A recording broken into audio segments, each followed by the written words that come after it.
Salut les entrepreneurs explorateurs, donc comme son nom l'indique, aujourd'hui, j'ai envie de vous partager un conseil contre-intuitif. Pour qui? Pour tous ceux qui ont du mal à gérer leurs émotions.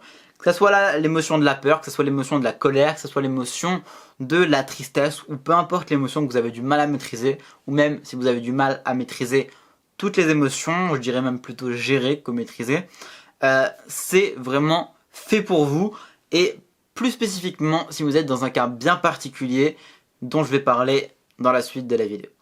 Donc c'est vraiment quelque chose, je pense, qu'on a tous envie de développer, la gestion de nos émotions, et qui est absolument fondamental d'ailleurs à développer dans une vie, je dirais, complète, bien remplie. C'est une compétence vraiment à avoir, que ça soit autant intrapersonnel qu'interpersonnel, l'intelligence émotionnelle.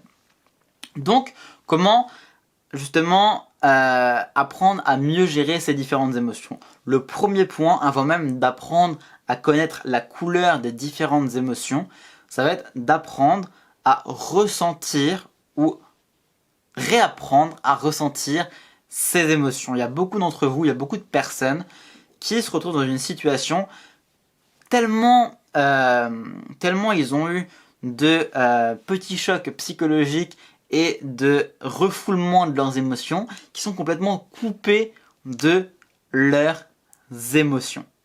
Et malheureusement, à force d'être coupés de leurs émotions, ils sont plus capables de les ressentir dans leur corps. Alors, ça devient impossible de les connaître et d'apprendre à détecter les différentes émotions qu'ils sont en train de ressentir à l'instant T. Donc, avant toute chose, avant d'essayer de comprendre et puis ensuite de gérer ces émotions, il va falloir ressentir les émotions. Et où est-ce qu'on les ressent, les émotions? C'est dans le corps. Vous voyez peut-être là où je veux en venir. Donc, pour apprendre à faire ça, il faut déjà se recentrer, se reconnecter un peu avec votre corps. Et c'est là le cas bien particulier dont je veux parler. C'est tous ceux qui ne font pas d'activité physique régulière, voire quotidienne.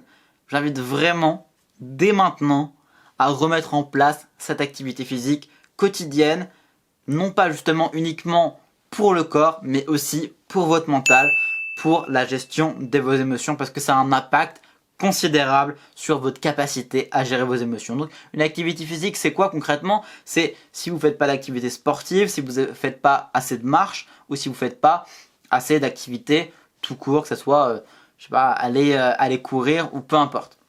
Si vous ne faites pas d'activité assez, en tout cas par jour, forcément vous serez moins connecté avec votre corps, vous allez moins avoir l'habitude de ressentir votre corps et même de faire attention à votre corps. Vous allez être trop dans votre tête et vous allez encore plus être déconnecté de vos émotions. Donc avant tout, avant de vouloir apprendre à gérer ces émotions, reconnectez-vous avec votre corps. Et comment faire du coup? Remettez-vous au sport, remettez-vous à une activité physique, ou au moins aller marcher, je dirais 20-25 minutes par jour, c'est vraiment le minimum pour apprendre à connaître votre corps et à ressentir votre corps. Le lien entre le mental et le corps se fait vraiment par l'émotion. Donc ça va vraiment être fondamental de ne pas oublier le corps si vous voulez aller plus loin et apprendre à maîtriser l'intelligence émotionnelle de manière plus complète. En attendant, je vous invite à rejoindre juste en dessous la formation offerte que j'ai créée pour déterminer un pourquoi indestructible, donc qui est aussi une des bases de l'intelligence mentale, donc qui est un pilier fondamental pour développer une de vos intelligences mentales qui est l'intelligence rationnelle. C'est vraiment des piliers fondamentaux. Je vous invite juste en dessous à cliquer et vous allez recevoir sur votre boîte email pendant 7 jours un contenu quotidien pour vous apprendre à déterminer et pour vous accompagner à déterminer un pourquoi clair et indestructible. En attendant, n'oubliez pas que c'est le moment d'agir, donc n'oubliez pas que la transformation découle de l'action. C'était Gotha, à demain, ciao.